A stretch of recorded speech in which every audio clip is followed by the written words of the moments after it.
If you, like me, were born before 1990, part of your author dream probably involves seeing your book in airport bookstores or being featured in your favorite magazine. But the fact is, at this point, people use their devices on airplanes and magazines are struggling. So, how do we sell books now?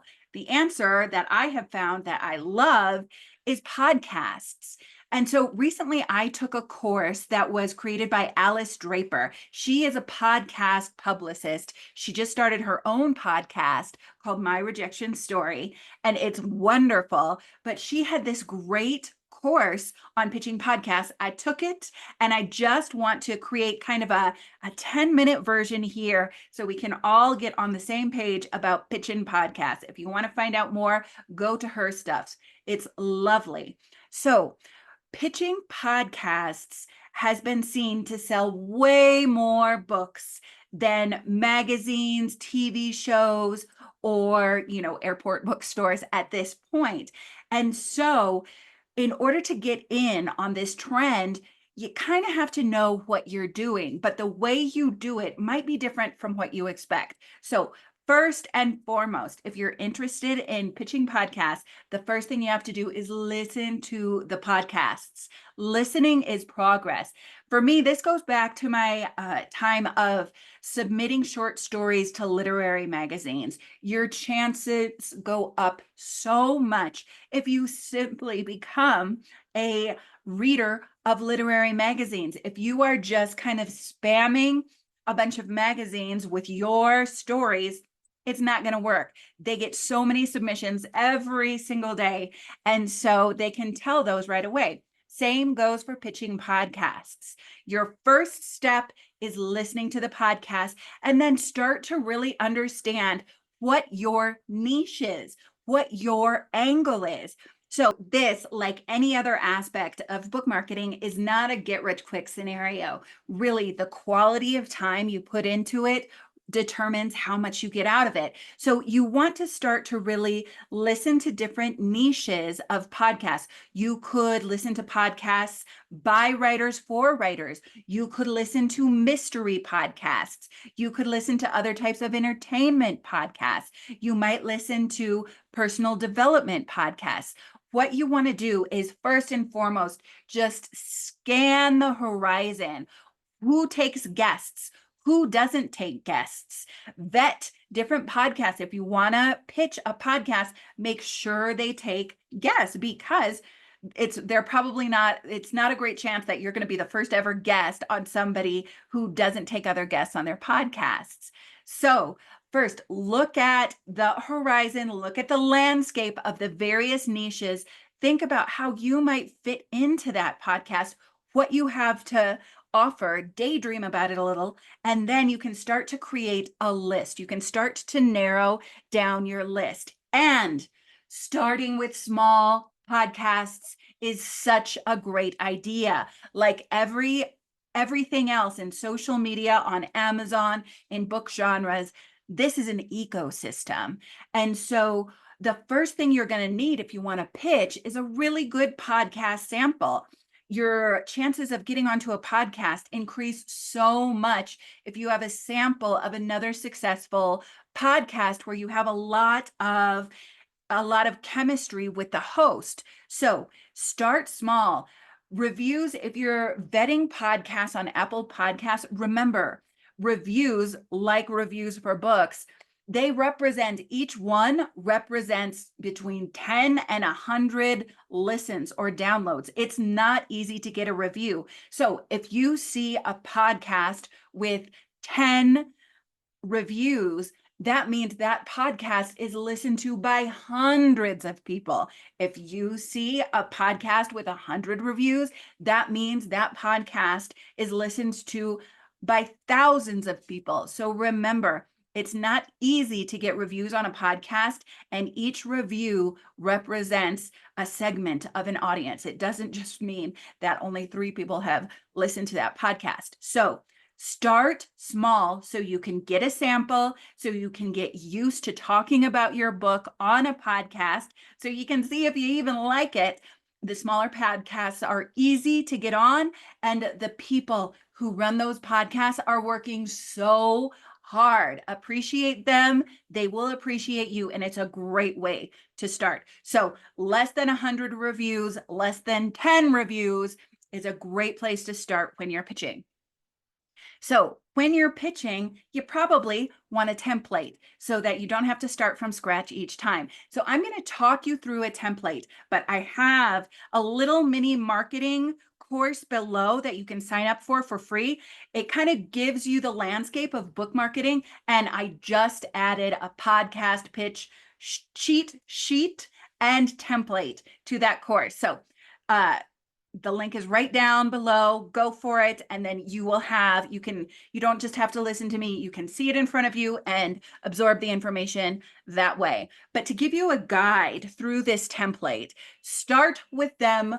Don't start with yourself. So, hi, name of the person who hosts the podcast or the person who is reading the submissions. So do research on their website. Bigger podcasts will have somebody who really produces the podcast. And so try to show that you did your research and you know who their producer is, and that so address it to the producer. But if it's a smaller podcast, then the person is probably a one-person show. And so they're probably reading the pitches themselves. Do the research on the website and figure that out. So start with them, not you. Make sure you have the name. And then, because you've listened to the podcast, first paragraph is about something you loved on a recent podcast. Engage with their content, engage with their material, and most importantly, engage with the needs of their audience. So what's in it for them to host you on their podcast? That's an essential question to ask. And what's in it for them is their audience, is connecting with their audience. So when you address something on their podcast, make sure you're connecting with the needs of their audience, because that's how they grow. Sometimes people on podcasts, they'll do kind of audience answer programs where people come on the podcast and they address their questions. That's actually a great opportunity for the first paragraph of your podcast pitch template, because if you see that everybody who's coming on their show and asking this marvelous host their questions, if, let's say they're asking about mental health issues, then then you can say, recently I heard someone who called into your podcast ask a question about your specific mental health specialty. Say what they said, address the problem that they really want to know about. And then, oh my goodness, that makes for a wonderful first paragraph of your podcast template, really addressing the questions of the audience. One thing not to do is start with, I'm really excited because my book is coming out. People who host podcasts, anybody inside the industry is not going to resonate so much with your excitement about your book, because people who host podcasts that feature books, people in publishing, people inside the industry, oh my goodness, they talk to people who are excited about their books every single day. And so if you start with your excitement about your book that's new to you, it's going to sound like water to the person on the other end of the email, because they receive so many podcast pitches just like that. So first tip, start with them. Even more, start with their audience, because they are constantly thinking about their audience, and think about how your book directly addresses a need of their audience. That takes us to the second paragraph of the template. So in the second paragraph, you want to get into your unique story, your angle, your book. So these marry very nice, the first and second paragraphs. First is their audience and the problem that their audience wants to talk about. And second is the specificity, your angle, what makes you different and how you bring it to the table. So I loved this with Alice Draper's work is she mentioned in her course that so often we think we won't get onto a podcast unless we're super famous. That's not true. Story trumps a lot of times the size of the audience. And in my experience, I couldn't agree with that more, because we think that we won't get onto a really great big podcast until we have 1 million followers. But if you have a unique story and a unique angle, then that's what podcasters want to feature for their audience, even more than association with a huge, big, famous person. So when you're thinking about unique angles, of course, it's not just mental health, but um, a specific aspect of mental health, for instance, anxiety for new mothers or something like that. And then maybe you could use some crazy statistic about that. But what works even better is if you can tie it into a story. The brain is wired to remember stories. Don't we know it as writers? So if you're talking about a story, in a couple weeks, Miranda Reichs and I have a book coming out called The Rapid Novel Blueprint. So one thing we could talk about for a story for that podcast is how I was a teacher and she was just coming out of a cancer journey, and we were starting out fresh, new together. We didn't know anything about the book business. And so if we were pitching to, you know, business podcasts, we would both want to say, you want to know what? When we started our businesses, she writes psychological thrillers. She's written 20 some psychological thrillers at this point.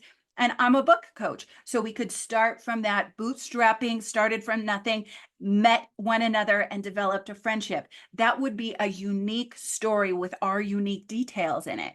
If we were pitching a podcast on the writing craft, we could talk about the fact that Miranda writes 4 books a year. That is really unique. That's really interesting. And her books sell very well. So these are kind of unique angles. We're not just talking about business. We're talking about a specific angle of business, or we're not just talking about the craft of writing. We're writing about the rapid novel blueprint, which allows you to put out books much faster and really love the process, not stress yourself out. So keep an eye out for that. It's coming. So we've got 2 paragraphs now.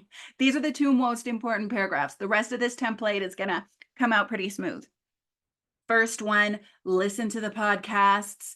What's in it for them? Start with the audience. Second paragraph, your unique angle, preferably a story.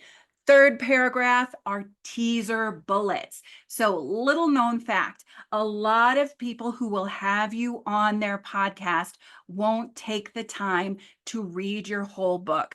I notice when people read books on podcasts, and I do think it makes for better, richer listening. But a lot of times I was actually listening to Lewis Howes' podcast the other day, and it was pretty obvious that he was going from the teaser bullets in the person's pitch. He hadn't read the book. So what are teaser bullets? They're just little lines, little sentences, bulleted or numbered sentences that quickly summarize what you would love to talk about in the podcast, so that the person who's interviewing you can base their questions on those bullets, on that quick list, 3 points, 4 points, no more. And then they have enough to quickly create a conversation. You're doing them a favor. You will be more likely to be received on the podcast if you make their life as easy as possible. So teaser bullets are really interesting topics that you will talk about. So they're 1 or 2 sentences each, and it needs to be intriguing for the audience of that podcast. Intriguing and unique. Then after that, brief bio. This is where you show that you're cool, that you're an authority. It's kind of, you can use the same bio that you might use at the end of the book. Having an interesting or a fun fact at the end of a bio is always good.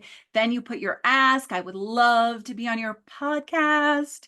Then at the end of the pitch, you want to put a sample of a past podcast so they know that you can speak and they know that you will have chemistry, if you come on their podcast, then also your website and any social media or email list statistics you have. Those will increase your chances as you start to work those up. Remember, lots of people pitch podcasts, so any little extra push you can give that might make it more, might make it better for them, go for it. So that is the template. You can get the link below if that went too fast and really just study it for yourself.